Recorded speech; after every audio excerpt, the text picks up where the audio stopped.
এখন সৰু গাঁৱত ৰমেশ নামৰ এজন সহজ সৰল ভদ্ৰ ব্যক্তি তেখেতৰ পত্নী কাঞ্চনৰ সৈতে বাস কৰিছিল। ৰমেশ বহুত দুখীয়া আছিল।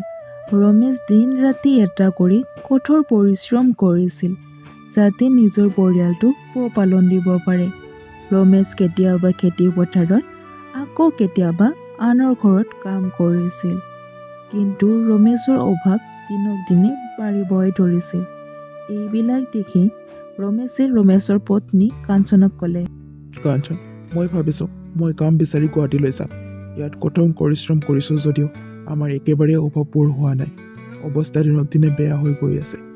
গতিকে মই থিৰাং কৰিছোঁ কাম বিচাৰি মই গুৱাহাটীলৈকে যাম। কিন্তু আপুনি চহৰলৈ গ'লে মই ইয়াত অকলে কেনেকৈ থাকিম? মই আপুনি ইয়াতে থকাটোৱে বিচাৰোঁ। ইয়াতেই থাকি আপুনি কিবা এটা কৰক। মোক বেছি পইচা নালাগে, কম পইচাতে আমি ভালদৰে চলিব পাৰিম। মই জানো কাঞ্চন, তুমি পাৰিবা। কিন্তু মই আৰু তোমাক ইমান কষ্ট দি থাকিব নোৱাৰোঁ। তুমি আহিবৰ দিনাৰ পৰাই ইমান কষ্ট কৰি মোৰ লগত আছা আৰু তোমাক মই কষ্ট নিদিওঁ। মই 2-3 বছৰৰ বাবে চহৰলৈ যাবই লাগিব। ঠিক আছে, তেতিয়াহ'লে মই আপোনাৰ কাপোৰকেইটা বান্ধি দিওঁ, লগতে কিবা অলপ খোৱা বস্তুও দি দিম। দ্বিতীয় দিনৰ ৰাতিপুৱা ৰমেশ তেখেতৰ পত্নী কাঞ্চনক বিদায় দি চহৰলৈ বুলি ওলাই যায়। গোটেই দিনটো খোজকাঢ়ি ৰমেশ চহৰ পালে। এইখন চহৰত ৰমেশক কোনেও চিনি নাপায়। গতিকে ৰমেশে ভাবিবলৈ ধৰিলে, আন্ধাৰ হৈ আহিছে। যেনেকৈ নহওক কিয় ৰাতিৰ আশ্ৰয়ৰ বাবে মই যোগাৰ কৰিব লাগিব। কাইলৈ আৰু মই কাম বিচাৰিব লাগিব। ইয়াৰ পিছত ৰমেশ এটা ঘৰৰ ওচৰলৈ যায়। ঘৰটোৰ পৰা এজন মানুহ ওলাই আহে আৰু ৰমেশক কয়, আৰে আপুনি কোন? আপুনি কাক বিচাৰিছে? মোৰ নাম ৰমেশ। মই গাঁৱৰ পৰা চহৰলৈ কাম বিচাৰি আহিছোঁ। ৰাতি হৈ আহিছে। মোক আজি ৰাতিটো কটাবলৈ আপুনি আশ্ৰয় দিব নেকি? আপুনি য'ৰে পৰাই নাহক কিয় মই আপোনাক আশ্ৰয় দিব নোৱাৰিম। চহৰলৈ কাম কৰিবৰ বাবে দিনত কিমান মানুহ আহে, এই সকলোকে মই আশ্ৰয় দি থাকিব নোৱাৰিম নহয়। আগলৈ যাই ক'ৰবাত আশ্ৰয়ৰ ব্যৱস্থা কৰক। ইয়াৰ পিছত ৰমেশ আন এটা ঘৰৰ ওচৰলৈ যায় আৰু কয়, শুনক, মোক ৰাতিৰ বাবে আশ্ৰয় দিব পাৰিব নেকি আপুনি? চোৱা ভাই, আমাৰ ঘৰটো সৰু কিন্তু পৰিয়ালটো বহুত ডাঙৰ। গতিকে ক্ষমা কৰিব, মই আপোনাক আশ্ৰয় দিব নোৱাৰিম। ইয়াৰ পিছত ৰমেশ বহুকেইটা ঘৰলৈ যায়, কিন্তু ৰমেশক কোনেও ৰাতি আশ্ৰয় দিবলৈ সাজু নহ'ল। আৰে, ইয়াত মোক কোনেও ৰাতি থকাৰ বাবে আশ্ৰয় দিয়া নাই। মই কেনেদৰে ইয়াত কাম বিচাৰি পাম? এনেদৰে ৰমেশে ভাবি থকাৰ সময়ত ৰমেশৰ এটা ভঙা চিঙা ঘৰলৈ চকু পৰিল। ৰমেশ সেই ঘৰটোৰ ওচৰলৈ যায়। মা, মোক আপুনি ৰাতি থাকিবৰ বাবে আশ্ৰয় দিব নেকি? মই গাঁৱৰ পৰা ইয়াত কাম বিচাৰি আহিছোঁ। আৰে বেটা, তুমি মোক মা বুলি মাতিছা আৰু আশ্ৰয় দিবনে সুধিছা কেলে? তুমি নিশ্চয় ইয়াতে থাকিব পাৰিবা। ইয়াৰ পিছত ৰমেশ আৰু বুঢ়ী তিৰোতাজনী ঘৰৰ ভিতৰলৈ সোমাই যায়। মা, আপুনি ইয়াত অকলেই থাকে নেকি? অঁ, মই ইয়াত অকলেই থাকোঁ। তুমি চিন্তা নকৰিবা, যিমান দিনলৈ ইচ্ছা তুমি ইয়াত থাকিব পাৰিবা। ধন্যবাদ মা, আপুনি মোক বহুত উপকাৰ কৰিলে। দ্বিতীয় দিনাৰ ৰাতিপুৱাই ৰমেশ কাম বিচাৰিবলৈ ওলাই যায়। ৰমেশ গৈ গৈ এখন দোকানৰ আগ পালে। শুনকচোন, ইয়াত কিবা কাম পাম নেকি বাৰু? অঁ, আমাক এজন কাম কৰা মানুহৰ প্ৰয়োজন আছে। ঠিক আছে, তুমি ইয়াতে আজিৰ পৰা আমাৰ ইয়াত কাম কৰিব পাৰিবা। ইয়াৰ পিছত ৰমেশ সেই দোকানখনত কাম কৰিবলৈ লয়। এনেদৰে লাহে লাহে বহুদিন পাৰ হৈ গ'ল আৰু ৰমেশৰ হাতত বহুখিনি টকা জমা হৈ গ'ল।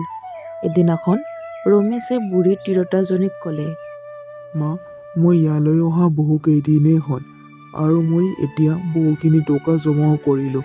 গতিকে মই ভাবিছোঁ মই ঘৰলৈ উভতি যাওঁ। ইয়াত বেছি পইচা হাতত লৈ থাকিব নোৱাৰি, কোনোবাই চুৰ কৰি লৈ যাব গতিকে মই ঘৰলৈকে যাওঁ বুলি ভাবিছোঁ।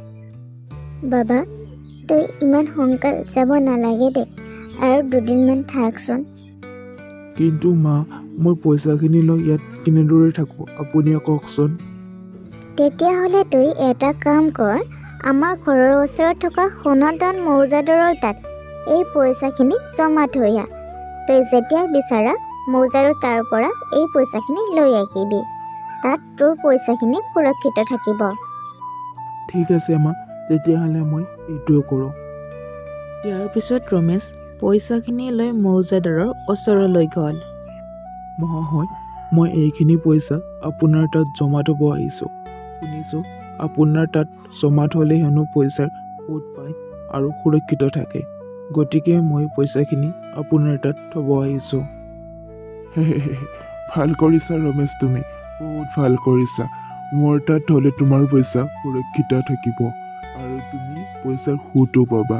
তুমি যেতিয়াই বিচাৰা ইয়াৰ পৰা পইচাখিনি লৈ যাব পাৰিবা। ইয়াৰ পিছত ৰমেশ তাৰ পৰা উভতি আহে।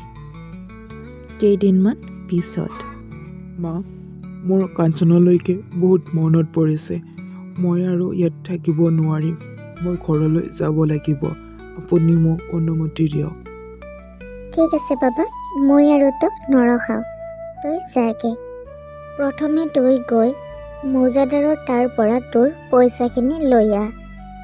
ইয়াৰ পিছত ৰমেশ মৌজাদাৰৰ তালৈ ওলাই যায়। মহাশয়, মই ৰমেশ। সেইদিনা যে মই আপোনাৰ তাত পইচা জমা থৈ গৈছিলোঁ, মোক পইচাখিনি উভতাই দিয়ক। কোন তুমি আৰু তোমাক কি পইচা উভতাই দিব লাগে? মহাশয়, আপুনি এনেকৈ নক'ব। বহুত কষ্ট কৰি মই এই পইচাখিনি জমা কৰিছিলোঁ। আপুনি মোক অনুগ্ৰহ কৰি এই পইচাখিনি উভতাই দিয়ক। কোন তুমি? মই তোমাক চিনি নাপাওঁ। ইয়াৰ পিছত ৰমেশ অতি দুখ মনেৰে তাৰ পৰা উভতি আহে। বাবা তোৰ কি হৈছে? ইমান মন বেয়া কৰি আছা যে? মা, সকলো শেষ হৈ গ'ল। সকলো শেষ হৈ গ'ল। ইমান কষ্ট কৰি জমা কৰা পইচাখিনি আজি মই ঘূৰাই নাপালোঁ। এতিয়া খালী হাতেৰে মই ঘৰলৈ উভতিব লাগিব। এই সকলোবোৰ মোৰে ভুল বাবা। ময়ে তোক তাৰ তাত পইচা জমা থ'ব কৈছিলোঁ। মই নাজানিছিলোঁ ই যে এনেকুৱা হ'ব। এইবিলাক সকলোবোৰ মোৰে ভুল। নাই মা, আপোনাৰ ভুল নহয়। আপুনিতো নাজানে। মোৰে ভাগ্যত নাই আৰু।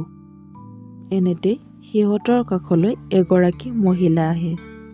মই আপোনালোকৰ কথাসমূহ বাহিৰৰ পৰা শুনি আছিলোঁ। আপোনালোকে চিন্তা নকৰিব, মোৰ হাতত এটা বুদ্ধি আছে। এইটো যদি আমি কৰোঁ তেতিয়াহ'লে আমি আপোনাৰ পইচাখিনি মৌজাদাৰৰ হাতৰ পৰা লৈ আহিব পাৰিম। হয় নেকি? আপোনাৰ তাত ইয়াৰ উপায় আছে? তেতিয়াহ'লে কওকচোন। শুনক, মই এটা পইচাৰ টোপোলা লৈ মৌজাদাৰৰ ওচৰলৈ যাম। ইয়াৰ খন্তেক পিছত আপুনি তালৈ আহিব। যেতিয়া মৌজাদাৰে আপোনাক পইচাখিনি দিব, সেই সময়ত আপুনি তাৰ ঘৰৰ ভিতৰলৈ আহি যাব। বাকীখিনি মই চম্ভালি ল'ম। ইয়াৰ পিছত আটাইয়ে মিলি মৌজাদাৰৰ ঘৰলৈ গ'ল। মৌজাদাৰ খুৰা, মই আপোনাৰ তাত এই পইচাখিনি থ'বলৈ আহিছোঁ। মোৰ হাজবেণ্ড ঘৰত নাই, গতিকে ইমানখিনি পইচা মোৰ লগত ৰাখিব নোৱাৰিম। যেতিয়া মোৰ হাজবেণ্ড ঘৰলৈ উভতি আহিব, তেতিয়া মই আপোনাৰ পৰা এই পইচাখিনি লৈ যাম।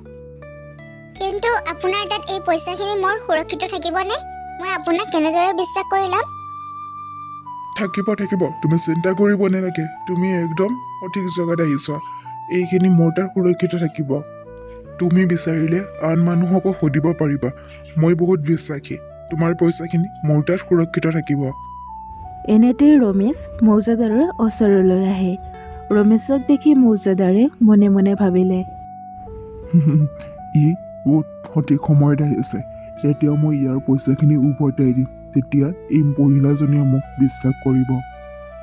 অ' ভাই ৰমেশ, তুমি ৰাতিপুৱা আহিছিলা। মই তোমাক চিনি পোৱা নাছিলোঁ, কিন্তু মোৰ এতিয়া মনত পৰিছে।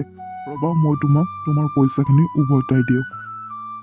মৌজাদাৰে ৰমেশক পইচাখিনি উভতাই দিয়াৰ লগে লগে বুঢ়া মহিলাগৰাকী মৌজাদাৰৰ ঘৰলৈ আহে আৰু কয়, বোৱাৰী, অ' বোৱাৰী, মোৰ ল'ৰা ঘৰলৈ উভতি আহিল নহয়।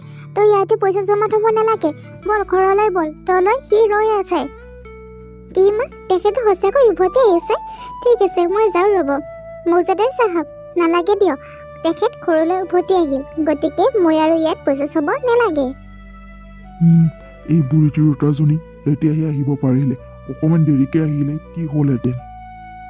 এনেদৰে ৰমেশ মৌজাদাৰৰ তাৰ পৰা পইচাখিনি উভতাই আনি সি ঘৰলৈ গুচি আহিল।